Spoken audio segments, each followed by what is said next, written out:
ഈ സമ്മേളനം ഇവിടെ സംഘടിപ്പിച്ചിട്ടുള്ളത്. നമ്മുടെ ഈ സമ്മേളനം നടക്കുന്ന മണ്ണ് ചരിത്രങ്ങൾ ഉറങ്ങിക്കിടക്കുന്ന മണ്ണാണ്. ഭാരതത്തിനാകമാനം മാതൃകയാകുന്ന ഉജ്ജ്വലമായ പോരാട്ടത്തിൻ്റെ വീര്യം നിലനിൽക്കുന്ന മണ്ണാണ് വൈക്കം. ഭാരതത്തിൽ ആദ്യമായി ഐക്യത്തിനെതിരായിട്ട് സമരം ആരംഭിച്ചത് ഈ വൈക്കത്തിൻ്റെ മണ്ണിലാണ്. ഇവിടെ നടന്ന സമരചരിത്രത്തെക്കുറിച്ചൊന്നും ഞാൻ വിശദമായി പ്രതിപാദിക്കുന്നില്ല. പക്ഷേ ഐക്യത്തിനെതിരെ വൈക്കത്ത് സമരം ആരംഭിച്ചിട്ട് 100 വർഷം തികഞ്ഞിരിക്കുകയാണ്. 1924 മാർച്ച് മാസം 30-ാം തീയതിയാണ് ഇവിടെ സഞ്ചാര സ്വാതന്ത്ര്യത്തിന് വേണ്ടിയിട്ടുള്ള സമരം ആരംഭിച്ചത്. കേരളത്തിലെ നവോത്ഥാന ചരിത്രത്തിൽ തങ്കലിപികളാൽ ആലേഖനം ചെയ്യപ്പെട്ടതാണ് വൈക്കം സത്യാഗ്രഹം. കേരളത്തിലാകമാനം അലയടിച്ചുയർന്ന നവോത്ഥാനം. ആ നവോത്ഥാനത്തിന് ഒരുപാട് സവിശേഷതകളുണ്ട്. ഐക്യത്തിനും അനാചാരങ്ങൾക്കും അസ്പൃശ്യതക്കും എല്ലാറ്റിനുമെതിരായി കേരളത്തിലാകമാനം നിരവധി സമരങ്ങൾ നടന്നിട്ടുണ്ട്. ആ സമരങ്ങളുടെ സവിശേഷത ആധ്യാത്മിക ആചാര്യന്മാരാണ് ആ സമരങ്ങൾക്ക് നേതൃത്വം കൊടുത്തത്. കേരളത്തിൽ നടന്നിട്ടുള്ള നവോത്ഥാനം അത് ആധ്യാത്മിക ആചാര്യന്മാരുടെ നേതൃത്വത്തിലായിരുന്നു. നമുക്കറിയാൻ സാധിക്കും, 1936 നിലവിൽ വന്നിട്ടുള്ള ക്ഷേത്രപ്രവേശന വിളംബരത്തിന് അതിന് പ്രേരണയായി മാറിയത് വൈക്കം സത്യാഗ്രഹമാണ്. 1897 വിവേകാനന്ദൻ കേരളത്തെക്കുറിച്ച് പറഞ്ഞത് ഇത് ഭ്രാന്താലയാണ്. മാത്രമല്ല, കേരളത്തിലെ ജനങ്ങളെ ബഹിഷ്കരിക്കണം. മനുഷ്യനെ കാണാൻ സാധിക്കാത്ത കേരളത്തിലെ ജനങ്ങൾ മനുഷ്യരല്ല. അതുകൊണ്ട് കേരളം ഭ്രാന്താലയമാണ്, കേരളത്തെ ബഹിഷ്കരിക്കണം, കേരളീയരെ ബഹിഷ്കരിക്കണം എന്ന് പറഞ്ഞു 1897. പക്ഷെ പ്രിയമുള്ളവരെ, 1937 40 വർഷത്തിന് ശേഷം മറ്റൊരു മഹാത്മാവ് കേരളത്തിൽ വന്നിട്ട് പറഞ്ഞു, ഇതാ കേരളം ഒരു തീർത്ഥാലയമാണ്, കേരളത്തിലെ ജനങ്ങളെ മാതൃകയാക്കണമെന്ന് പറഞ്ഞു. അത് മഹാത്മജിയായിരുന്നു. ക്ഷേത്രപ്രവേശന വിളംബരം നടത്തിയപ്പോൾ രാജകുടുംബം അതിന്റെ ആഘോഷത്തിൽ പങ്കുചേരാനാണ് 1937 ജനുവരി മാസം മഹാത്മജി അനന്തപുരിയിലെത്തിയത്. അവിടെ പൊതുസമ്മേളനത്തിന് മുന്നോടിയായിട്ട് ക്ഷേത്ര ദർശനം കഴിഞ്ഞ് തിരിച്ചു വന്ന ഗാന്ധിജി ആയിരങ്ങളെ അഭിസംബോധന ചെയ്തുകൊണ്ട് പറഞ്ഞു, ഇതാ ഈ മാതൃക, അതായത് സവർണാവർണ ഭേദമില്ലാതെ എല്ലാവർക്കും ശ്രീകോവിലിന് മുന്നിൽ പോയി ദൈവദർശനം നടത്താനുള്ള അവകാശം, അധികാരം ലഭിച്ചിരിക്കുന്നു. ഇത് ഭാരതത്തിന് മാതൃകയാണ്. അതുകൊണ്ട് ഞാൻ ഇന്ന് കേരളത്തിൽ വന്നത് ഒരു തീർത്ഥാടനം എന്നുള്ള നിലയ്ക്കാണ്. അതുകൊണ്ട് കേരളത്തെ മഹാത്മജി തീർത്ഥാലയം എന്നാണ് വിശേഷിപ്പിച്ചത്. കേരളീയരെ മാതൃകയാക്കാൻ വേണ്ടി പറഞ്ഞു. ഞാൻ സൂചിപ്പിക്കുന്നത്, ഭ്രാന്താലയം എന്ന് വിവേകാനന്ദൻ സൂചിപ്പിച്ച കേരളത്തെ തീർത്ഥാലയമാക്കി മാറ്റിയിട്ടുള്ള മഹാരഥന്മാരെ നോക്കൂ, ആധ്യാത്മിക ആചാര്യന്മാരാണ്. ശ്രീനാരായണ ഗുരുദേവനും ചട്ടമ്പി സ്വാമികളും തുടങ്ങിയിട്ടുള്ള ടി.കെ. മാധവനും മന്നത്താചാര്യനും പോലുള്ള മഹാത്മാക്കളാണ് ഈ നവോത്ഥാനത്തിന് നമ്മുടെ കേരളത്തിന് നേതൃത്വം കൊടുത്തത്. ഇത്രയും വലിയ നിശബ്ദ വിപ്ലവം നമ്മുടെ സംസ്ഥാനത്ത് നടന്നപ്പോ ഒരു തുള്ളി രക്തം പോലും ചിന്തിയില്ല. അതായത് ഈ രക്തം ചിന്തിയാൽ മാത്രമേ വിപ്ലവം നടക്കൂ എന്ന് ഒരുപാട് ദാർശനികന്മാർ പറയുന്നുണ്ട്. പക്ഷേ ഈ കേരളത്തിൽ നടന്നിട്ടുള്ള വിപ്ലവത്തിൽ ഒരു തുള്ളി രക്തം പോലും ചിന്തിയില്ല. രക്തരഹിത വിപ്ലവമാണ് കേരളത്തിൽ നടന്നിട്ടുണ്ടായിരുന്നത്.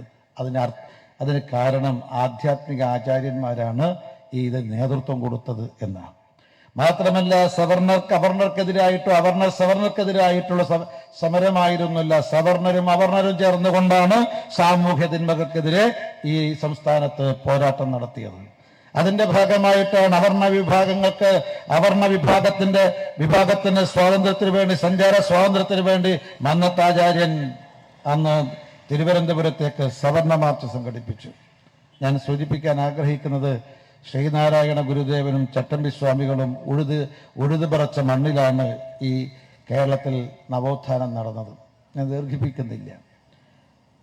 നവോത്ഥാനം നടന്നത് ചട്ടമ്പി സ്വാമികളെക്കുറിച്ചും ശ്രീനാരായണ ഗുരുദേവനെക്കുറിച്ചും ചട്ടമ്പി സ്വാമികളെക്കുറിച്ചും പൂത്തേഴത്ത് രാമൻ മേനോൻ എന്ന് പറയുന്ന ചരിത്രകാരൻ എഴുതിയ ഒരു വരികളുണ്ട്. അതായത് കേരളത്തിൻ്റെ നവോത്ഥാന ഗിരിശൃംഖത്തിൽ നിന്നും ഉത്ഭവിച്ച് രണ്ട് ഭാഗങ്ങളിലൂടെ ഒഴുകി നായർ ഈഴവ സമുദായത്തെ സമുദ്ധരിച്ച് ഏറ്റവും ഒടുവിൽ ഒരു നായർ ഈഴവ ഗംഗയായിട്ട് അത് പരിണമിച്ചു എന്നാണ് ശ്രീനാരായണ ഗുരുദേവന്റെയും ചട്ടമ്പി സ്വാമികളുടെയും പ്രവർത്തനത്തെക്കുറിച്ച് വിലയിരുത്തിയത്. രണ്ട് ആചാര്യന്മാരും രണ്ട് സമുദായത്തിലാണ് ജനിച്ചത് എന്ന് ഈ കേരളത്തിന്റെ സൗഭാഗ്യമാണെന്നാണ് ചരിത്രകാരന്മാർ രേഖപ്പെടുത്തിയത്. ഇവിടെ ഒരുമിച്ചുള്ള പോരാട്ടമാണ് നടന്നത്. ആ ഒരുമിച്ചുള്ള പോരാട്ടം, ഐക്യത്തോടുള്ള പോരാട്ടമാണ് നമ്മുടെ ഈ നവോത്ഥാനം വിജയിച്ചതിന്റെ അടിസ്ഥാനപരമായ കാരണം എന്ന് മനസ്സിലാക്കേണ്ടതായിട്ടുണ്ട്. അത്തരമൊരു നവോത്ഥാനത്തിന്റെ ചരിത്രത്തിന് നേതൃത്വം കൊടുത്തൊരു സംഘടനയുടെ പിന്മുറക്കാരനാണ് നമ്മുടെ പ്രിയങ്കരനായ സാരഥി തുഷാർ വെള്ളാപ്പള്ളി എന്ന് അഭിമാനത്തോടു കൂടി നമുക്ക് പറയാൻ സാധിക്കും. പ്രിയമുള്ളവരെ, അന്ന് നടന്നത് സാമൂഹ്യ നവോത്ഥാനത്തിനുള്ള പോരാട്ടമായിരുന്നുവെങ്കിൽ, ആ പോരാട്ടം വൈക്കത്തിന്റെ മണ്ണിലാണ് ആരംഭിച്ചതെങ്കിൽ, ആ പോരാട്ടം 100% വിജയിച്ചുവെങ്കിൽ ഇന്ന് ആ നവോത്ഥാനത്തിന് നേതൃത്വം കൊടുത്ത സംഘടനയുടെ പിന്മുറക്കാരനായ ശ്രീമാൻ തുഷാർ വെള്ളാപ്പള്ളിയെ ജനങ്ങളുടെ മുന്നിൽ നാം അവതരിപ്പിക്കുന്ന സമയത്ത് ഇന്ന് നടക്കാൻ പോകുന്നത് സാമൂഹ്യ നവോത്ഥാനമല്ല, ഒരു രാഷ്ട്രീയ നവോത്ഥാനമാണ്. ഈ നവോത്ഥാനത്തിലും വിജയിക്കുമെന്ന കാര്യത്തിൽ യാതൊരു സംശയമില്ല എന്ന കാര്യത്തിൽ യാതൊരു തർക്കവുമില്ല. അതുകൊണ്ട് ഇവിടെ കേരളത്തിൽ ഒരു രാഷ്ട്രീയ നവോത്ഥാനം നടക്കാൻ വേണ്ടി പോവുകയാണ്. 18ാം ലോകസഭാ തെരഞ്ഞെടുപ്പും കേരളവും തമ്മിലുള്ള ബന്ധം എന്താണ്? ഈ 18ാം ലോകസഭാ തെരഞ്ഞെടുപ്പ് കേരളവുമായി എങ്ങനെ ബന്ധപ്പെട്ടിരിക്കുന്നു എന്നതിന്റെ ഉത്തരം ഇതാ ഈ സംസ്ഥാനത്ത്, ഈ കേരളത്തിന്റെ മണ്ണിൽ, പരശുരാമ ക്ഷേത്രത്തിൽ, ഈ കോട്ടയത്തിന്റെ മണ്ണിൽ ഒരു രാഷ്ട്രീയ നവോത്ഥാനം നടക്കാൻ വേണ്ടി പോകുന്നു. അത് ദേശീയ ജനാധിപത്യ സഖ്യത്തിന് അനുകൂലമാണ് എന്ന് നിസ്സംശയം പറയാൻ സാധിക്കും. പ്രിയമുള്ളവരെ, ഈ 18ാം ലോകസഭാ തെരഞ്ഞെടുപ്പ് എന്ന് പറയുമ്പോൾ 17 ലോകസഭാ തെരഞ്ഞെടുപ്പും കഴിഞ്ഞിട്ടാണ് 18ാം ലോകസഭാ തെരഞ്ഞെടുപ്പ്. കഴിഞ്ഞ 17 ലോകസഭാ തെരഞ്ഞെടുപ്പിന് ഇല്ലാത്ത വ്യത്യസ്തതയും പ്രത്യേകതയും പ്രാധാന്യവും ഈ 18ാം ലോകസഭാ തെരഞ്ഞെടുപ്പിനുണ്ട്. 17 ലോകസഭാ തെരഞ്ഞെടുപ്പുകൾക്കും ഇല്ലാത്ത പ്രത്യേകതയും പ്രാധാന്യവും വ്യത്യസ്തതയും എന്താണ് 18ാം ലോകസഭാ തെരഞ്ഞെടുപ്പിന്?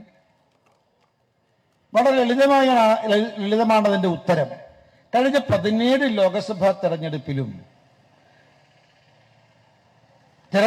മത്സരിക്കുന്ന ഭരണ പ്രതിപക്ഷ പാർട്ടികൾ അവകാശവാദങ്ങൾ ഉന്നയിക്കാറുണ്ടെങ്കിലും, തങ്ങളാണ് ജയിക്കാൻ പോകുന്നത്, ഇത്ര സീറ്റ് കിട്ടും എന്ന അവകാശവാദങ്ങൾ ഉന്നയിക്കാറുണ്ടെങ്കിലും വോട്ട് എണ്ണിയാൽ മാത്രമേ ഫലം വ്യക്തമായിട്ട് അറിയാൻ സാധിക്കൂ.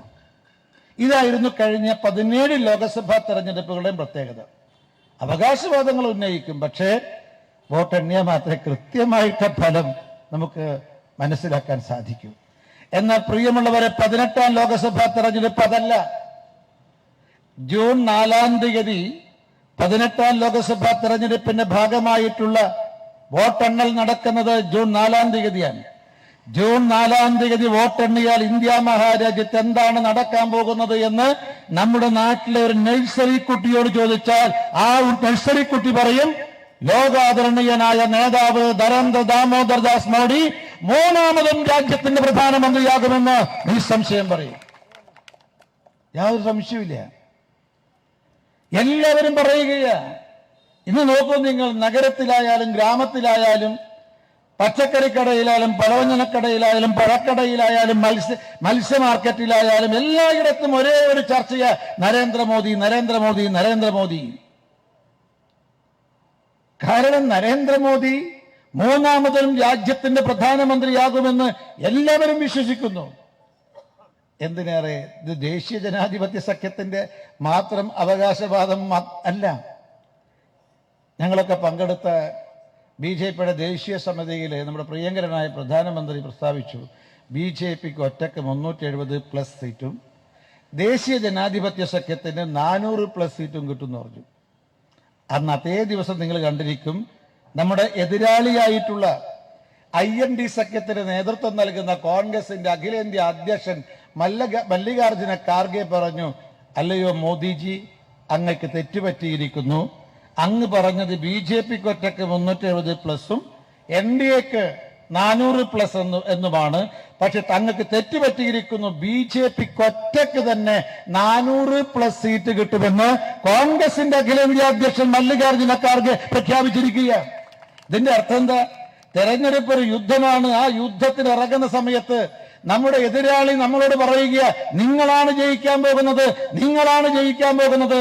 അതായത് യുദ്ധത്തിന് മുമ്പ് തന്നെ ഈ യുദ്ധക്കളത്തിൽ എതിരാളി പരാജയം സമ്മതിച്ചിരിക്കുന്നു. ഇതാണ് 18ാം ലോക്സഭാ തെരഞ്ഞെടുപ്പിന്റെ മറ്റൊരു പ്രത്യേകത. യുദ്ധത്തിന് മുമ്പ് തന്നെ എതിരാളി പരാജയം സമ്മതിച്ചിരിക്കുകയാണ്.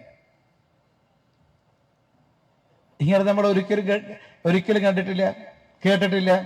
മാത്രമല്ല, ഈ മല്ലികാർജുന ഖാർഗെ BJPക്ക് ഒറ്റക്ക് 400+ സീറ്റ് കിട്ടും എന്ന് പ്രഖ്യാപിച്ച അതേ ദിവസം തന്നെ IND സഖ്യത്തിന് IND എന്ന് നാമകരണം ചെയ്തിട്ടുള്ള പശ്ചിമ ബംഗാളിലെ മുഖ്യമന്ത്രി നമ്മുടെ ദീദി പറഞ്ഞു കോൺഗ്രസിന് 40+ സീറ്റേ കിട്ടും. ഇത് 400+ സീറ്റ് പറഞ്ഞതും IND സഖ്യത്തിന് നേതൃത്വം കൊടുക്കുന്ന കോൺഗ്രസിന് 40+ സീറ്റേ കിട്ടൂ എന്ന് പറയുന്നത് IND സഖ്യം എന്ന് പേര് കൊടുത്തിട്ടുള്ള പശ്ചിമ ബംഗാൾ മുഖ്യമന്ത്രി മമതാ ബാനർജിയാണ്. ഇപ്പം ദേശീയ രാഷ്ട്രീയത്തിൽ, കേരളം ഉൾപ്പെടെയുള്ള ഇന്ത്യയിലെ ദേശീയ രാഷ്ട്രീയത്തിൽ ഈ തെരഞ്ഞെടുപ്പിൽ ചർച്ച ചെയ്യുന്നത് നിങ്ങൾ 400+ന്റെ കൂടെയാണോ 40+ന്റെ കൂടെയാണോ എന്നാണ്. ഞാൻ ചോദിക്കട്ടെ, വിവരവും വിദ്യാഭ്യാസവും ഉള്ള ഏതെങ്കിലും ഒരു വോട്ടർ ഈ 40+ന്റെ കൂടെ അണിനിരക്കുമോ? പ്രിയമുള്ളവരെ, ഈ കോട്ടയത്തെ വോട്ടർമാർ ഉൾപ്പെടെ എല്ലാവരും 400+ന്റെ കൂടെ, ദാമോദർ ദാസ് നരേന്ദ്രമോദിയുടെ കൂടെ, ദേശീയ ജനാധിപത്യ സഖ്യത്തിന്റെ കൂടെ അണിനിരക്കുമെന്ന കാര്യത്തിൽ യാതൊരു സംശയവും വേണ്ട. ഈ 40+ന്റെ കൂടെ അണിനിരന്നിട്ട് എന്താ കാര്യം? ഇപ്പൊ നോക്കൂ, ഇവിടെ തുഷാർ വെള്ളാപ്പള്ളി NDAയുടെ സാരഥിയാണ്. ശ്രീമാൻ നരേന്ദ്രമോദി നേതൃത്വം കൊടുക്കുന്ന ഒരു മുന്നണിയുടെ ഈ നിയോജക മണ്ഡലത്തിലെ, ഈ സംസ്ഥാനത്തെ ഈ നിയോജക മണ്ഡലത്തിലെ നേതാവ്, സഹയാത്രികനാണ്. തുഷാർ വെള്ളാപ്പള്ളി ജയിച്ചാൽ നരേന്ദ്രമോദിയോടൊപ്പം നിന്നുകൊണ്ട് ഈ കോട്ടയത്തിന്റെയും വൈക്കത്തിന്റെയും വികസനം, ജനക്ഷേമം 100% ഉറപ്പുവരുത്താൻ സാധിക്കുമെന്ന കാര്യത്തിൽ ഒരു സംശയം വേണ്ട. ഞാൻ ചോദിക്കട്ടെ, ഈ കേരള കോൺഗ്രസ് ജോസഫ് ഗ്രൂപ്പിനും മാണി ഗ്രൂപ്പിനും ഇന്ത്യൻ രാഷ്ട്രീയത്തിൽ എന്ത് ചുക്കും ചുണ്ണാമ്പുക ചെയ്യാൻ സാധിക്കുക? പ്രിയമുള്ളവരെ, ഈ രണ്ട് പാർട്ടിക്ക് ഇന്ത്യൻ രാഷ്ട്രീയത്തിൽ എന്ത് പ്രസക്തിയാ ഉള്ളത്? കേരളത്തിന് പുറത്ത് കടന്നാൽ Kerala Congress, Mani group, Joseph group എന്ന് പറഞ്ഞാൽ ഇത് ആയുർവേദാണോ അലോപ്പതിയാണോ യുനാനിയാണോ എന്ന് ആർക്കും അറിയില്ല. ഒരു ലോകസഭാ തെരഞ്ഞെടുപ്പ് ഒരു തമാശ കളിയാണോ?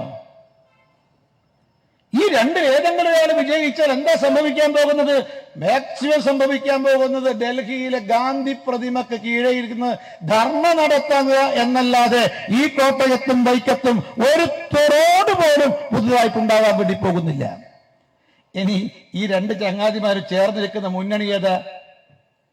ഒന്ന് LDF മുന്നണി, CPM നേതൃത്വം കൊടുക്കുന്ന മുന്നണി, മറ്റൊന്ന് കോൺഗ്രസ് നേതൃത്വം കൊടുക്കുന്ന UDF മുന്നണി. ഇവരെ സ്ഥിതി എന്താ?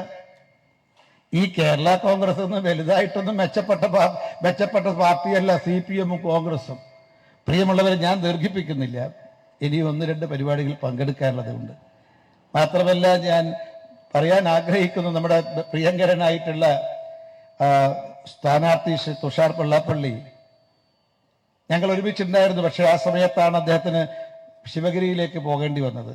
എനിക്ക് തോന്നുന്നു ശിവഗിരിയിൽ നിന്ന് വരാൻ അല്പം താമസിക്കുന്നത് കൊണ്ട് അദ്ദേഹം എന്നോട് പറഞ്ഞു, താങ്കൾ ഈ യോഗത്തിന് ഉദ്ഘാടനം ചെയ്യുക, ഞാൻ മറ്റൊരു ദിവസം വൈക്കത്തെ ജനങ്ങളെ അഭിസംബോധന ചെയ്യുമെന്ന്. അതുകൊണ്ട് വൈക്കത്തെ ജനങ്ങൾ അഭിസംബോധന ചെയ്യാൻ നമ്മുടെ പ്രിയങ്കരനായ സ്ഥാനാർത്ഥി മറ്റൊരു ദിവസം വരും. ഞാൻ സൂചിപ്പിക്കാൻ ആഗ്രഹിക്കുന്നത്, നിങ്ങൾ നോക്കൂ, മാർക്സിസ്റ്റ് പാർട്ടിയും CPM-ഉം കോൺഗ്രസും ഈ തെരഞ്ഞെടുപ്പിൽ എന്തിനാ മത്സരിക്കുന്നത്? ദേശീയ BJP ഉൾപ്പെടെയുള്ള ദേശീയ ജനാധിപത്യ സഖ്യം മത്സരിക്കുന്നത് ബഹുഭൂരിപക്ഷത്തോടുകൂടി അധികാരത്തിലേറാനാണ്. ബഹുഭൂരിപക്ഷത്തോടുകൂടി അധികാരത്തിലേറാൻ വേണ്ടിയിട്ടാണ് തുഷാർ വെള്ളാപ്പള്ളി NDA സ്ഥാനാർത്ഥിയായി കോട്ടയത്ത് മത്സരിക്കുന്നത്. ദേശീയ ജനാധിപത്യ സഖ്യം ഇന്ത്യയിൽ ഉടനീളം മത്സരിക്കുന്നത് ബഹുഭൂരിപക്ഷത്തോടുകൂടി അധികാരത്തിലേൽക്കാൻ വേണ്ടിയിട്ടാണ്. എന്നാൽ മാർക്സിസ്റ്റ് പാർട്ടിയും കോൺഗ്രസും മത്സരിക്കുന്നത്, പ്രിയമുള്ളവരെ, അതിജീവനത്തിന് വേണ്ടിയിട്ടാണ്, നിലനിൽപ്പിന് വേണ്ടിയിട്ടാണ്. അതാണ് നേരത്തെ രാധാകൃഷ്ണ മേനോൻ സൂചിപ്പിച്ചത്. നമ്മുടെ ഈ മാർക്സിസ്റ്റ് പാർട്ടിയും കോൺഗ്രസും മത്സരിക്കുന്ന അതിജീവനത്തിന് വേണ്ടിയിട്ടാണ് എന്ന് അതിന്റെ നേതാക്കന്മാർ തന്നെ സമ്മതിച്ചു കഴിഞ്ഞിരിക്കുന്നു. കോൺഗ്രസിന്റെ CPM-ന്റെ കേന്ദ്ര കമ്മിറ്റി അംഗം AK ബാലൻ പറഞ്ഞത്, ഇത്തെരഞ്ഞെടുപ്പിൽ മാർക്സിസ്റ്റ് നേതാക്കന്മാർക്ക് അരിവാൾ ചുറ്റിക നക്ഷത്രത്തിൽ മത്സരിക്കാം. ഇനി അടുത്ത തെരഞ്ഞെടുപ്പിൽ ഒരൊറ്റ മാർക്സിസ്റ്റ് നേതാക്കന്മാർക്കും അരിവാൾ ചുറ്റിക നക്ഷത്രത്തിൽ മത്സരിക്കാൻ സാധ്യമല്ല, മറിച്ച് ഈനാമ്പേച്ചിയോ മരപ്പെട്ടിയോ ചിഹ്നത്തിലായിരിക്കും മത്സരിക്കാൻ വേണ്ടി പോകുന്നത് എന്നാണ്. AK ബാലന്റെ നാവ് പൊന്നാവട്ടെ എന്ന് വൈക്കത്തപ്പനയോട് ഞാൻ പ്രാർത്ഥിക്കുകയാണ്. പക്ഷെ എനിക്ക് നമ്മുടെ ഇലക്ഷൻ കമ്മീഷനോട് NDAക്ക് ഒരു അപേക്ഷയുണ്ട്. എന്താണെന്നറിയോ? ഈ മാർക്സിസ്റ്റ് പാർട്ടിക്ക് അവരുടെ തെരഞ്ഞെടുപ്പ് ചിഹ്നമായി ഈനാമ്പേച്ചിയെയോ മരപ്പട്ടിയെയോ നിശ്ചയിക്കുന്നതിന് മുമ്പ് ഈ രണ്ട് കൂട്ടരുടെയും അഭിപ്രായം ഒന്ന് അറിയണം. ആരുടെ അഭിപ്രായം? ഈനാമ്പേച്ചിയുടെയും മരപ്പട്ടിയുടെയും. കാരണം ഈനാമ്പേച്ചിയുടെയും മരപ്പട്ടിയുടെയും അഭിപ്രായം അറിയാതെ ഇലക്ഷൻ കമ്മീഷൻ CPM-ന്റെ തെരഞ്ഞെടുപ്പ് ചിഹ്നമായി പ്രഖ്യാപിച്ചാൽ ഇവർ രണ്ടുപേരും സുപ്രീം കോടതിയിൽ മാനനഷ്ടത്തിൽ കേസ് ഫയൽ ചെയ്യുന്ന കാര്യത്തിൽ യാതൊരു സംശയവുമില്ല. കാരണം ഈനാമ്പേച്ചിയെ മരപ്പട്ടിയെ അപമാനിക്കുന്നതിന് തുല്യമാണ്. ഏതായാലും ബാലന്റെ കണ്ടുപിടുത്തം നല്ലതാണ്. കാരണം മാർക്സിസ്റ്റ് പാർട്ടി വംശനാശം സംഭവിക്കാൻ പോകുന്ന പാർട്ടിയാണ്. അതുകൊണ്ട് വംശനാശം സംഭവിക്കാൻ പോകുന്ന പാർട്ടിക്ക് വംശനാശം സംഭവിക്കുന്ന ഒരു ജീവിയെ തന്നെ തെരഞ്ഞെടുപ്പ് ചിഹ്നമായി കിട്ടണം എന്നുള്ളത് കൊണ്ടാണ് അദ്ദേഹം ആ അഭിപ്രായ പ്രകടനം നടത്തിയത്. നോക്കൂ നിങ്ങൾ, ചിഹ്നത്തിന് വേണ്ടിയാണ് മത്സരം. ഒന്നുകിൽ 4 സംസ്ഥാനത്ത് 8 MP അല്ലെങ്കിൽ 4 സംസ്ഥാനത്ത് സംസ്ഥാന പാർട്ടിയായി മാറണം, അല്ലെ 3 സംസ്ഥാനത്ത് 6 MP ആയി മാറണം. ഇതിനെക്കുറിച്ച് മാർക്സിസ്റ്റ് പാർട്ടിയുടെ ചർച്ച ചിഹ്നം സംരക്ഷിക്കാൻ വേണ്ടിയിട്ടാണ്. നിങ്ങൾ നോക്കൂ, ഈ തെരഞ്ഞെടുപ്പിൽ ഈ പാർട്ടിക്ക്, ഈ LDF എന്ന് പറയുന്ന മുന്നണിക്ക് CPM-ന് എന്ത് പ്രസക്തിയാണ്? CPM-ന്റെ പ്രസക്തി തന്നെ അപ്രസക്തമാകുമ്പോൾ CPM-നോടൊപ്പം മത്സരിക്കുന്ന ഈ കോട്ടയത്തും പത്തനംതിട്ട ജില്ലയിലും മാത്രം പ്രവർത്തനമുള്ള കേരള കോൺഗ്രസിന്റെ പ്രസക്തി എന്താ? പഞ്ചായത്ത് ഇലക്ഷൻ ആണെങ്കിലും ആവട്ടെ, കേരള കോൺഗ്രസിന്റെ പ്രസക്തി നമുക്ക് സമ്മതിക്കാം. മാർക്സിസ്റ്റ് പാർട്ടിക്ക് തന്നെ പ്രസക്തിയില്ല, പിന്നെ ഈ കേരള കോൺഗ്രസിന്റെ പ്രസക്തി എന്താ? നിങ്ങൾ നോക്കും, മറുഭാഗത്ത് കോൺഗ്രസ് CPM-ൽ നിന്നും വ്യത്യസ്തമല്ല. കോൺഗ്രസ് ഒരു കാലത്ത് 1952 മുതൽ 71 വരെ രാജ്യഭരണം നടത്തിയ പാർട്ടി കോൺഗ്രസ്. അതിനുശേഷവും രാജ്യഭരണം നടത്തിയിട്ടുണ്ട്. 484 സീറ്റോളം കിട്ടിയ പാർട്ടി, 52% വോട്ട് നേടിയ പാർട്ടി, ഇന്ത്യയിലെ ഏറ്റവും വലിയ സംസ്ഥാനമായ ഉത്തർപ്രദേശ് ഉൾപ്പെടെയുള്ള നിരവധി സംസ്ഥാനങ്ങളുടെ ഭരണം കയ്യിലിട്ട് അമ്മാനമാടിയ കോൺഗ്രസ് ഇന്ന്, പ്രിയമുള്ളവരെ, ഏതാണ്ട് 49 സീറ്റുകൾ മാത്രമുള്ള സംസ്ഥാനത്ത് മാത്രമാണ് ഭരണം നടത്തുന്നത്. 28 സീറ്റ് കർണാടകത്തിലും എനിക്ക് ചുമതലയുണ്ടായിരുന്ന 17 സീറ്റുള്ള തെലങ്കാനയും 4 സീറ്റുള്ള ഹിമാചൽ പ്രദേശിലുമാണ് കോൺഗ്രസ് ഭരണം നടത്തുന്നത്.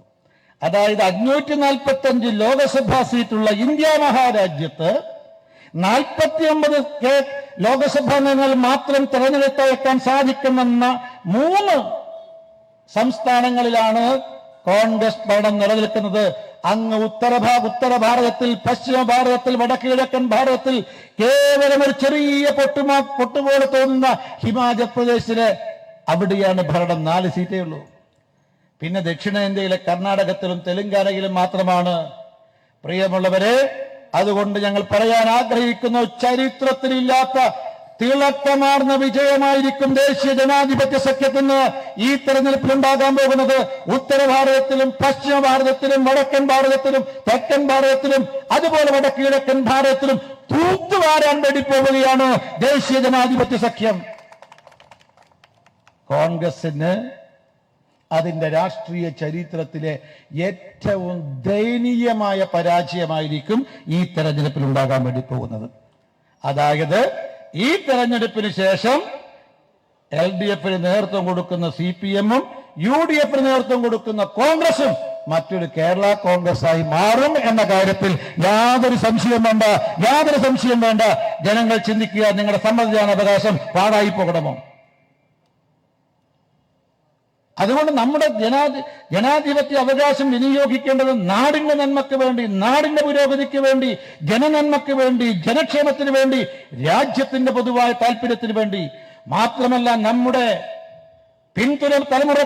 തലമുറയായിട്ട് വരുന്ന ചെറുപ്പക്കാർക്ക്, നമ്മുടെ വീട്ടിലെ യുവതി യുവാക്കൾക്ക്, നമ്മുടെ മക്കൾക്ക് അവരുടെ സ്വപ്നത്തിന് നിറം പകരാൻ സാധിക്കുന്ന, അവരെ കൈകളിലേക്ക് തൊഴിലെത്തിക്കാൻ സാധിക്കുന്ന, നമ്മുടെ പിൻതലമുറക്കാർക്ക് അഭിമാനത്തോടുകൂടി ഈ രാജ്യത്ത് ജീവിക്കാൻ സാധിക്കുന്ന ഒരു സാഹചര്യം ഒരുക്കുന്ന ഒരു സർക്കാരല്ലേ നമുക്ക് വേണ്ടത്. ആ സർക്കാർ വേണമെന്നുണ്ടെങ്കിൽ ആർക്കാണ് വോട്ട് കൊടുക്കേണ്ടത്? നിസ്സംശയം പറയാൻ സാധിക്കും, ദേശീയ ജനാധിപത്യ സഖ്യം സാരഥി ശ്രീമതി തുഷാർ വെള്ളാപ്പള്ളിക്കാണ് വോട്ട് കൊടുക്കേണ്ടത് എന്ന കാര്യത്തിൽ യാതൊരു സംശയമില്ല. ഞാൻ ദീർഘിപ്പിക്കുന്നില്ല. നോക്കൂ, 10 വർഷം ഇവിടെ ചർച്ച ചെയ്യപ്പെടേണ്ട വിഷയം എന്താ? 2014 മുതൽ 24 വരെ രാജ്യഭരണം നടത്തിയ NDA സർക്കാരിന്റെ സൽഭരണത്തെക്കുറിച്ച് നടത്തണം ചർച്ച. 8 കൊല്ലത്തെ ഇരട്ടച്ചങ്കൻ എന്ന് അവകാശപ്പെടുന്ന പിണറായിയുടെ ഭരണവും ചർച്ച ചെയ്യപ്പെടണം. 2004 മുതൽ 2014 വരെ രാജ്യം ഭരിച്ച UPA സർക്കാരിന്റെ ഭരണത്തെക്കുറിച്ചും ചർച്ച ചെയ്യണം. ഈ ചർച്ചയാണ് നടക്കേണ്ടത്. ഇതാണ് രാഷ്ട്രീയ ചർച്ച. എന്താണ് കോൺഗ്രസ് ഈ 10 വർഷം രാജ്യത്തിന് വേണ്ടി ചെയ്തത്? ആകാശത്തും പാതാളത്തിലും ഭൂമിയിലും തീവട്ടിക്കൊള്ള നടത്തി എന്നുള്ളതാണ് 2004 മുതൽ 14 വരെ രാജ്യം ഭരിച്ച UPA സർക്കാരിന്റെ നേട്ടം. ലോകത്തിൽ ഇന്നേ വരെ ഒരു ഭരണാധികാരിക്കും ഈ 3 സ്ഥലത്തും അഴിമതി നടത്താൻ പറ്റിയിട്ടില്ല. ഒന്നുകിൽ ഭൂമിയിൽ അഴിമതി നടത്തും, ചില ആളുകൾ പാതാളത്തിൽ നടത്തും, ചില ആളുകൾ ആകാശത്ത് നടത്തും. പക്ഷെ ആകാശത്തിലും ഭൂമിയിലും പാതാളത്തിലും ഒരേപോലെ അഴിമതി നടത്തിയ ലോകത്തിലെ ആദ്യത്തെ ഭരണാധികാരി അത് കോൺഗ്രസിലെ നേതാക്കന്മാരാണ്. യാതൊരു സംശയമില്ല. 2G കുംഭകോണം എവിടെയാ? 2G എന്ന് പറഞ്ഞാൽ എവിടെയാ? ആകാശത്താ. അപ്പൊ ഞാനിവിടുന്ന് ഫോൺ വിളിച്ചാൽ നിങ്ങൾക്ക് കിട്ടുന്നത് എങ്ങനെയാ? ആകാശത്തിലൂടെ, നമ്മുടെ തരംഗങ്ങളിലൂടെയാണ്. അവിടെയാണ് അഴിമതി നടന്നത്. കൽക്കരി കുംഭകോണം എവിടെയാ? കോൺഗ്രസിന്റെ കാലത്ത് നടന്ന കൽക്കരി കുംഭകോണം ഭൂമിക്കടിയിൽ പാതാളത്ത്. പിന്നെ കോബൺ ബെൽസ് കുംഭകോണം, അതുപോലെ തന്നെ ഹെലികോപ്റ്റർ കുംഭകോണം, പഞ്ചസാര കുംഭകോണം, മുളക് കുംഭകോണം, അരി കുംഭകോണം, ഇതെല്ലാം ഭൂമിയിലാണ്. പ്രിയമുള്ളവരെ, ഭൂമിയിലും പാതാളത്തും ആകാശത്തും തീവട്ടിക്കൊള്ള നടത്തി എന്നതിനപ്പുറത്ത് UPA ഗവൺമെന്റിന്, മാർക്സിസ്റ്റ് കോൺഗ്രസ് സംയുക്ത ഗവൺമെന്റിന്, കേന്ദ്ര സർക്കാരിന് ഈ രാജ്യത്തൊന്നും ചെയ്യാൻ സാധിച്ചിട്ടില്ല. നിങ്ങൾ നോക്കൂ, 8 വർഷക്കാലം രാജ്യം ഭരിക്കുന്ന പിണറായിയുടെ ഗവൺമെന്റ് എന്താ നേട്ടം? സാധാരണ നിങ്ങളൊക്കെ പണ്ട് ബഹദൂറിന്റെ സിനിമ കണ്ടിരിക്കും അല്ലേ? രാഷ്ട്രമേനോനും പത്മകുമാർജിയും ഷൈനൊക്കെ ഈ സിനിമ കാണുന്നവരാ. ഞാനങ്ങനെ കാണാറില്ല. പക്ഷേ ഈ ബഹദൂറിന്റെ ഒരു പാട്ട്, ഒരു ഡാൻസും കളിച്ചുകൊണ്ടുള്ളൊരു പാട്ട് നിങ്ങൾക്ക് ഓർമ്മയുണ്ടാവും. നഞ്ച് വാങ്ങാൻ പോലും നയാ പൈസയില്ല. നേരെ നോക്ക്, ശരിക്കും മുഖ്യമന്ത്രി പിണറായി വിജയനും ധനമന്ത്രി ബാലഗോപാലും തമ്മിൽ സംയുക്ത ഡാൻസാ. നഞ്ച് വാങ്ങാൻ പോലും നയാ പൈസയില്ല. ഞാൻ ഇന്ന് എന്നോട് ഒരു സഹപ്രവർത്തകൻ പറഞ്ഞു, ഡ്രൈവിംഗ് ലൈസൻസ് കിട്ടുന്നില്ല. ഞാൻ എന്താ കാര്യം? ഈ ഡ്രൈവിംഗ് ലൈസൻസ് അടിക്കേണ്ട പുസ്തകം ഉണ്ടല്ലോ, അത് അച്ചടിച്ച പ്രസ്സിലെ മുതലാളിക്ക് 22 കോടി കൊടുക്കാറുണ്ട്. അയാൾ പറഞ്ഞു, ഇനി മുതൽ നിങ്ങൾക്ക് ഞങ്ങൾ അടിച്ചു തരില്ല. ഇപ്പം ഡ്രൈവിംഗ് ലൈസൻസ് കിട്ടൂല. മറിയക്കുട്ടിക്ക് 1600 രൂപ സാമൂഹ്യക്ഷേമ പെൻഷൻ കൊടുത്തില്ല എന്ന് മാത്രമല്ല, ഒരു മറിയക്കുട്ടിയല്ല, മറിയക്കുട്ടി ഈ കേരളത്തിലെ പാവപ്പെട്ട സാധാരണക്കാരുടെ പ്രതീകമാണ് മറിയക്കുട്ടി. ആ മറിയക്കുട്ടി പിച്ചച്ചട്ടി എടുത്ത് തെരുവിലിറങ്ങിയിട്ടുണ്ടെങ്കിൽ ഈ ഇരട്ടച്ചങ്കന്റെ ഭരണത്തിന്റെ നേട്ടമാണ് എന്ന് പറയാൻ നമുക്ക് പറയാൻ സാധിക്കും. ഒന്നും നടക്കുന്നില്ല പ്രിയമുള്ളവരെ. ഒരു ഭാഗത്ത് ഈ സാമൂഹ്യക്ഷേമ പെൻഷൻ ഇല്ല, ശമ്പളവും ഇല്ല, അതുപോലെ പെൻഷൻ കൊടുക്കുന്നില്ല, ഒന്നും കൊടുക്കുന്നില്ല. ഇന്നലെ തിരുവനന്തപുരത്ത് ഏതാണ്ട് എത്ര പേരാണെന്നറിയോ നിങ്ങൾ തിരുവനന്തപുരം മെഡിക്കൽ കോളേജിൽ നിന്ന് ശസ്ത്രക്രിയ ചെയ്യാൻ സാധിക്കാതെ മടങ്ങിപ്പോയത്? അവിടെയും പൈസയില്ല.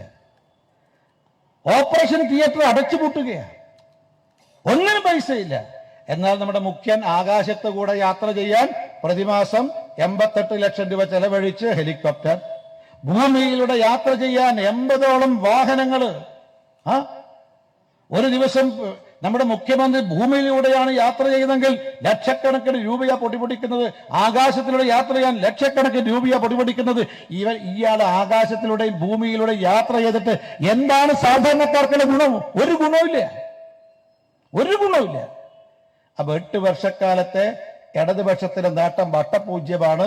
എണ്ണമറ്റ കോട്ടങ്ങൾ കേരള ജനതയ്ക്ക് സംഭാവന ചെയ്ത ഒരു ഗവൺമെന്റാണ് ഈ പിണറായിയുടേത്. പക്ഷെ ഇപ്പോ അതുപോലെ കോൺഗ്രസിന്റെയും പിണറായിയുടെയും ഗവൺമെന്റിന്റെ അവസ്ഥ അതുകൊണ്ട് ഈ LDFനും UDFനും ജനക്ഷേമത്തെക്കുറിച്ച് പറയാനില്ല, വികസനത്തെക്കുറിച്ച് പറയാനില്ല. 10 വർഷക്കാലത്ത് നരേന്ദ്രമോദി സർക്കാർ നേട്ടം എന്തൊക്കെയാ? എണ്ണിയാൽ 1001 രാവുകൾ പറഞ്ഞാലും തീരാത്ത അറബി കഥകൾ പോലെ എത്രയെത്ര നേട്ടങ്ങളാ, എത്രയെത്ര ജനക്ഷേമ പദ്ധതികളാ പാവപ്പെട്ടവർക്ക്, സാധാരണക്കാർക്ക്, മുന്നോക്കക്കാർക്ക്, പിന്നോക്കക്കാർക്ക്, ഭൂരിപക്ഷക്കാർക്ക്, ന്യൂനപക്ഷക്കാർക്ക്, മലയോരത്തും കടലോരത്തും താമസിക്കുന്നവർക്ക്, ഗ്രാമത്തിലും നഗരത്തിലും താമസിക്കുന്നവർക്ക്, ആബാലവൃദ്ധം ജനങ്ങൾക്കും ആശ്വാസമേകുന്ന അനവധി അനവധി ക്ഷേമ പദ്ധതികളാണ് 10 വർഷത്തിനുള്ളിൽ നരേന്ദ്രമോദി സർക്കാർ രാജ്യത്ത് നടപ്പാക്കിയത്. നോക്കൂ നിങ്ങൾ, ഈ നാട്ടിലെ പെട്ടിക്കടക്കാരന്റെ 10,000, 20,000, 50,000, 1 ലക്ഷം രൂപ വരെ വായ്പ, യാതൊരു ഈടില്ലാത്ത വായ്പ കൊടുത്തു. പെട്ടിക്കടക്കാരൻ, ഏതെങ്കിലും ഒരു സർക്കാർ ഈ പെട്ടിക്കടക്കാരനെ കുറിച്ച് ചിന്തിക്കാറുണ്ടോ? ഈ പെട്ടിക്കടക്കാരൻ മുതൽ യുവതികളെ, യുവാക്കളെ, വൃദ്ധരെ, വൃദ്ധമാരെ, സ്ത്രീകളെ, പുരുഷന്മാരെ, കുട്ടികളെ, എല്ലാ വിഭാഗം ജനങ്ങളെയും ഞാൻ നേരെ സൂചിപ്പിച്ചല്ലോ, ജാതി, മത, രാഷ്ട്രീയം എല്ലാം മാറ്റി നിർത്തിക്കൊണ്ട് 145 കോടി ജനങ്ങളെയും ചേർത്ത് പിടിച്ച ലോകത്തില് ആദ്യത്തെ സർക്കാരാണ് നരേന്ദ്രമോദി സർക്കാർ. അതുകൊണ്ടാണ് പ്രിയമുള്ളവരെ, തെരഞ്ഞെടുപ്പിൽ വോട്ട് എണ്ണുന്നതിന് മുമ്പ്, തെരഞ്ഞെടുപ്പ് പ്രചരണ പ്രവർത്തനം ആരംഭിക്കുന്നതിന് മുമ്പ് 400+ സീറ്റ് കിട്ടും എന്ന അഭിമാനത്തോടു കൂടി പറയാൻ സാധിക്കുന്നത്. അതുകൊണ്ട് ഈ നാട്ടിലെ മുഴുവൻ ജനങ്ങൾ പറയുന്നു, കർഷകർ, കർഷക തൊഴിലാളികൾ, എല്ലാ വിഭാഗം ജനങ്ങൾ പറയുന്നു, ഞങ്ങളുടെ നേതാവാണ്, ഞങ്ങളുടെ ഭരണാധികാരിയാണ് നരേന്ദ്രമോദി, ഞങ്ങളുടെ ഗവൺമെന്റാണിത്. ഇത് നിങ്ങൾ ഏത് വീട്ടിൽ പോയി കഴിഞ്ഞാലും 1,53,00,000 കേരളീയർക്കാണ് സൗജന്യമായി ഒരു മാസം 5 കിലോഗ്രാം അരി നൽകുന്നത് പ്രധാനമന്ത്രി അന്ന കല്യാൺ യോജനയിലൂടെ. അതുപോലെ തന്നെ 9 കോടി കർഷകർക്ക് കേരളത്തിലാണെങ്കിൽ ഏതാണ്ട് 36 ലക്ഷം കർഷകർക്കാണ് പ്രതിവർഷം 6,000 രൂപ കിസാൻ സമ്മാൻ നിധിയിലൂടെ കൊടുക്കുന്നത്. 4 കോടി ആളുകൾക്കാണ് സൗജന്യമായിട്ട് ഇന്ത്യയിൽ വീട് നിർമ്മിച്ചു കൊടുത്തത്. കേരളത്തിൽ 4 ലക്ഷം ആളുകൾക്ക് വീട് നിർമ്മിച്ചു കൊടുത്തു. എല്ലാവർക്കും വീട് എന്ന് മാത്രമല്ല, എല്ലാവർക്കും വീടും വെള്ളവും വെളിച്ചവും ഈ ഗവൺമെന്റ് വാഗ്ദാനം ചെയ്തു. പ്രിയമുള്ളവരെ, ഈ ജൽജീവൻ പദ്ധതിയിലൂടെ 18 ലക്ഷം വീടുകളിൽ വെള്ളമെത്തിച്ചു. 36 ലക്ഷം വീടുകളിൽ വെള്ളമെത്തിക്കാൻ നമ്മുടെ ഗവൺമെന്റ് കാശ് പിണറായി വിജയന് കൊടുത്തെങ്കിലും സംസ്ഥാന സർക്കാരിന്റെ വിഹിതം കൊടുക്കാനില്ലാത്തത് കൊണ്ട് 18 ലക്ഷം വീടുകളിൽ വെള്ളം കൊടുത്ത് നിർത്തിയിരിക്കുകയാണ്. വെള്ളം കൊടുത്ത് നിർത്തിയിരിക്കുക. ഇവിടെ തൊഴിലുറപ്പ് പദ്ധതി ഉണ്ടല്ലോ പ്രിയമുള്ളവരെ. 10 വർഷത്തിനിടയിൽ കേന്ദ്ര സർക്കാർ നൽകിയത് 16,100 കോടി രൂപയാണ് കേരളത്തിൽ തൊഴിലുറപ്പ് പദ്ധതിക്ക് വേണ്ടി കൊടുത്തിരിക്കുന്നത്. ഈ പിണറായി വിജയന്റെ 5 നയാ പൈസ ഈ തൊഴിലുറപ്പ് പദ്ധതിയിലില്ല. അതുപോലെ പിണറായി വിജയനും മക്കൾക്കും കുടുംബത്തിനെല്ലാം അസുഖം വന്നാൽ നേരെ പോകുന്ന അമേരിക്കയിലാണ്. നമുക്കാർക്കും പോകാൻ പറ്റൂല. അങ്ങനെ അസുഖം വന്നാൽ വിദഗ്ധ ചികിത്സ കിട്ടാൻ അമേരിക്കയിൽ പോകാൻ സാധിക്കാത്ത പാവപ്പെട്ടവർക്ക്, സാധാരണക്കാർക്ക് വേണ്ടിയാണ് 5 ലക്ഷം രൂപയുടെ വിദഗ്ധ ചികിത്സ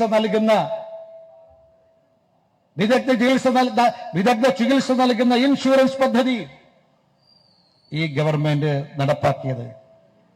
ഏതാണ്ട് 72 ലക്ഷം ആളുകൾക്കാണ് കേരളത്തിൽ ഇതിന്റെ ഗുണഭോക്താക്കളാക്കാൻ സാധിച്ചത്. 2000 കോടി രൂപ വിതരണം ചെയ്തിട്ടുണ്ട്. ഞാൻ ഒരുപാട് കാര്യങ്ങളുണ്ട് കേരളത്തിലെ ജനങ്ങൾക്ക് വിതരണം നൽകിയിട്ടുള്ളത്. അതുകൊണ്ട് പ്രിയമുള്ളവരെ, ഇത്തരമൊരു ഗവൺമെന്റ് അല്ലേ രാജ്യത്ത് വീണ്ടും അധികാരത്തിൽ വരേണ്ടത്. അതുകൊണ്ട് നിങ്ങൾ എല്ലാവരുടെയും വിലപ്പെട്ട വോട്ടവകാശം നമ്മുടെ രാജ്യത്തിന്റെ പൊതുവായ വികസനത്തിന് വേണ്ടി, ജനക്ഷേമത്തിന് വേണ്ടി ദേശീയ ജനാധിപത്യ സഖ്യം സ്ഥാനാർത്ഥി ശ്രീമാൻ തുഷാർ വെള്ളാപ്പള്ളിക്ക് കുടമടയാളത്തിൽ വോട്ട് രേഖപ്പെടുത്തി അദ്ദേഹത്തെ വമ്പിച്ച ഭൂരിപക്ഷത്തോടുകൂടി വിജയിപ്പിക്കണമെന്ന് താഴ്മയോടുകൂടി അപേക്ഷിക്കുക. ഇനി അങ്ങോട്ടുള്ള ദിവസങ്ങളിൽ വീടാന്തരം കയറിയിറങ്ങി ഇത്തരം സന്ദേശം, നമ്മുടെ NDAയുടെ സന്ദേശം ഓരോ വോട്ടറിലും എത്തിച്ചുകൊണ്ട് തുഷാർ വെള്ളാപ്പള്ളിയുടെ വിജയം സുനിശ്ചിതമാക്കണം എന്നുള്ളതാണ് ഈ അവസരത്തിൽ പറയാനുള്ളത്. ഞാൻ സ്ഥാനാർത്ഥികളെക്കുറിച്ച്, എതിരാളികളെക്കുറിച്ചൊന്നും ഞാൻ കൂടുതലൊന്നും പറയുന്നില്ല. എതിരാളികളെ ആദരിക്കണം, ബഹുമാനിക്കണം എന്ന് പഠിപ്പിച്ച ഒരു പാർട്ടിയുടെ എളിയ പ്രവർത്തകനാണ് ഞാൻ. അവർ വ്യക്തിപരമായി ഞാൻ ആക്ഷേപിക്കുന്നില്ല. പക്ഷെ കോട്ടയത്തെയും വൈക്കത്തെയും ജനങ്ങളോട് പറയുന്നു, സമ്മതിദാനാവകാശം വേസ്റ്റാക്കരുത്. ഈ കേരള കോൺഗ്രസ്സുകാർക്ക് വോട്ട് ചെയ്തുകൊണ്ട് ഊറ്റി ചുക്കും നടക്കാൻ വേണ്ടി പോകുന്നില്ല. അവിടെ നിങ്ങളുടെ സമ്മതിദാനാവകാശം നഷ്ടപ്പെടുത്തരുത്. ഈ രണ്ട് ഈ LDFനും UDFനും നിങ്ങൾ വോട്ട് കൊടുക്കുകയാണെങ്കിൽ നിങ്ങൾ സമ്മതിദാനാവകാശം നഷ്ടപ്പെടുത്തുന്നതിന് തുല്യമാണ്. ഏതായാലും ജനക്ഷേമം വികസനവും ജനക്ഷേമ പദ്ധതികളും ഈ വൈക്കത്തും കോട്ടയത്തും എത്തിക്കാൻ മറ്റ് 2 LDF UDF സ്ഥാനാർത്ഥികളെക്കാൾ 1000 മടങ്ങ് യോഗ്യനാണ് NDA സ്ഥാനാർത്ഥി ശ്രീമാൻ തുഷാർ വെള്ളാപ്പള്ളി എന്ന് അഭിമാനത്തോടുകൂടി ഞങ്ങൾ പറയാൻ ആഗ്രഹിക്കുകയാണ്. അതുകൊണ്ട് നിങ്ങളെല്ലാവരുടെയും വിലപ്പെട്ട വോട്ടവകാശം കുടമടയാളത്തിൽ ശ്രീമാൻ തുഷാർ വെള്ളാപ്പള്ളിക്ക് രേഖപ്പെടുത്തിക്കൊണ്ട് അദ്ദേഹത്തിന്റെ വിജയം സുനിശ്ചിതമാക്കണമെന്ന് മാത്രം അഭ്യർത്ഥിച്ചുകൊണ്ട്, അതിനായിട്ട് വൈക്കത്തിന്റെ മണ്ണിൽ നടന്നിട്ടുള്ള ഈ കൺവെൻഷൻ നിങ്ങളെല്ലാവരുടെയും അനുമതിയോടെ, അനുഗ്രഹത്തോടെ, വൈക്കത്തപ്പന്റെ അനുഗ്രഹാശിസുകളും ഒക്കെ എല്ലാവർക്കും ഉണ്ടാകട്ടെ എന്ന പ്രാർത്ഥനയോടെ ഈ പരിപാടി ഔപചാരികമായി ഉദ്ഘാടനം ചെയ്ത് പ്രഖ്യാപിച്ചുകൊണ്ട് എന്റെ പ്രസംഗം ശ്രമിച്ച എല്ലാവർക്കും നന്ദി പ്രകാശിപ്പിച്ചുകൊണ്ട് നിർത്തുന്നു. നമസ്കാരം.